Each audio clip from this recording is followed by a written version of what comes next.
अस्सलाम वालेकुम, welcome to Mirha kitchen. कैसे हैं आप सब? उम्मीद करती हूँ खैरियत से होंगे। सबसे पहले हमारे चैनल को सब्सक्राइब कर दें। आज हम आपके साथ शेयर करने वाले हैं आलू मटर के पुलाव की रेसिपी। आइए हम चलते हैं अपने इंग्रेडिएंट्स की तरफ। सबसे पहले ये हमने 3 पाव के करीब चावल ले लिए हैं।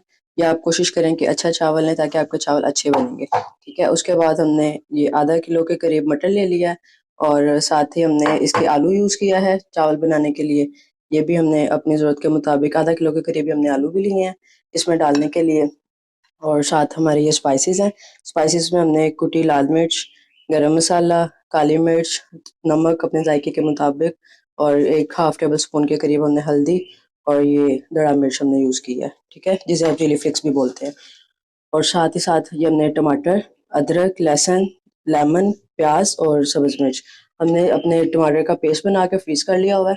आपको हमारे यूट्यूब पे टमाटर स्टोर करने का भी तरीका पता चल जाएगा, आप जाकर उस वीडियो को भी देख सकते हैं।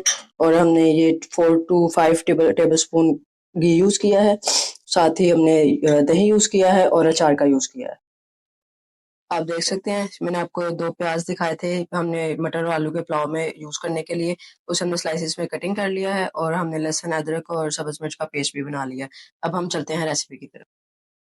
ये घी मैंने आपको दिखा दिया था। अब मैं इसे डालने लगी हूँ अपनी कढ़ाई में जिसमें हमने पुलाव रेडी करना है, ठीक है। अब हम इसे थोड़ा सा इसके गर्म होने का वेट करेंगे। और अब इसमें हम अपने जो हमने प्याज कटिंग किया था इसे हमने ऐड कर दिया। अब हम इसे थोड़ा सा ब्राउन होने का गोल्डन वेट करेंगे। ये आप देख सकते हैं ये हमारा जो प्याज था वो अपना कलर चेंज करने लग गया है। अब हम सबसे पहले इसके अंदर ऐड करेंगे अपना गरम मसाला। और गरम मसाला ऐड करने के बाद हम थोड़ी देर के लिए इसे फ्राई करेंगे क्योंकि गरम मसाले का बड़ा अच्छा टेक्सचर होता है इसके अंदर और इसकी खुशबू बहुत ज्यादा अच्छी होती है, ठीक है। अब इसके बाद हम अपने नेक्स्ट इंग्रेडिएंट्स की तरफ चलते हैं। तो इसके बाद हम अब इसके अंदर अपना लहसुन और अदरक का पेस्ट ऐड करने वाले हैं, ठीक है। और ये हमने अपने लहसुन अदरक की बुनाई कर ली है बहुत अच्छे तरीके से। अब हम इसके अंदर टमाटर का पेस्ट ऐड करने वाले हैं। ये आप देख सकते हैं ये टमाटर का पेस्ट हमने इसके अंदर ऐड कर दिया है। और मैं फिर से आपको बता रही हूँ जिसने टमाटर स्टोर करने का तरीका देखना है वो हमारे यूट्यूब पे जाकर देख सकता है। हमने इसकी रेसिपी ऑलरेडी वहाँ ऐड कर दी है।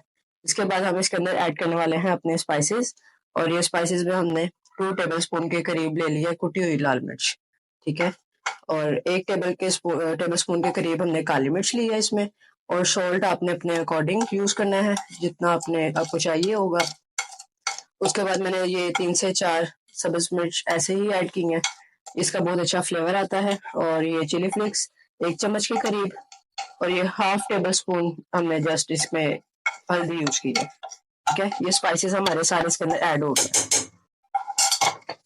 इसके बाद हम थोड़ी देर के लिए इसकी भुनाई करते हैं मसाले के अच्छे तरीके से। और ये अब हम इसके अंदर अपने मटर ऐड करने लगे हैं। मटर की बुनाई करेंगे हम कुछ देर के लिए, ठीक है। ये मटर भी हमने अपने स्टोर किए हुए थे और हम वही यूज कर रहे हैं और इसका टेस्ट बहुत अच्छा हो जाता है। आप कोशिश करें इसे बॉईल करके फ्रीज कर लें, अगर यूं भी फ्रीज करना चाहें तो आप ऐसे भी कर सकते हैं, ठीक है। अब हम अपने आलू और मटर की थोड़ी देर के लिए बुनाई करेंगे और इसके अंदर हम दही भी ऐड करेंगे, ठीक है। और स्पाइसेस के लिए इसे थोड़ा सा चटपटा करने के लिए हम साथ में इसके विनेगर भी यूज करेंगे लेमन के साथ। वो आप चॉइस में अगर करना चाहें तो कर सकते हैं, अदरवाइज आप यूं भी इसकी बुनाई कर लेंगे। हमने इसके अंदर दही भी डाल दिया और साथ ही हम इसके अंदर अचार यूज कर रहे हैं। अब इसकी बुनाई करेंगे हम अच्छे तरीके से। ये आप देखें हमने बुनाई कर ली है अच्छे तरीके से अपनी सब्जियों की। अब हम इसके अंदर हमने आपको बताया था 3 पाव के करीब हमने चावल ले लिए थे। अब पानी ऐड करने वाले हैं हम इसके अंदर और ये 4 गिलास के करीब, ठीक है। क्योंकि इसके अंदर अभी हमने हमारी सब्जियां भी डन होनी है और फिर हमने इसके अंदर चावल ऐड करने हैं अपने।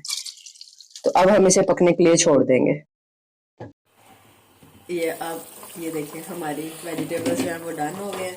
अब हम इसके अंदर ऐड करने वाले हैं एक लेमन और साथ ही अपने चावल, ठीक है। ये हमने लेमन इसके अंदर ऐड कर दिया अपना। और अगर आप इससे भी ज़्यादा से स्पाइस करना चाहते हैं, चटपटे चावल बनाना चाहते हैं तो आप इसके अंदर विनेगर भी ऐड कर सकते हैं।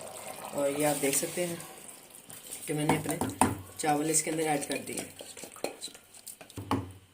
ये हमने अब चावल ऐड कर दिए इसके अंदर। अब हम चावलों को बॉयल आने का वेट करते हैं। ये आप देख सकते हैं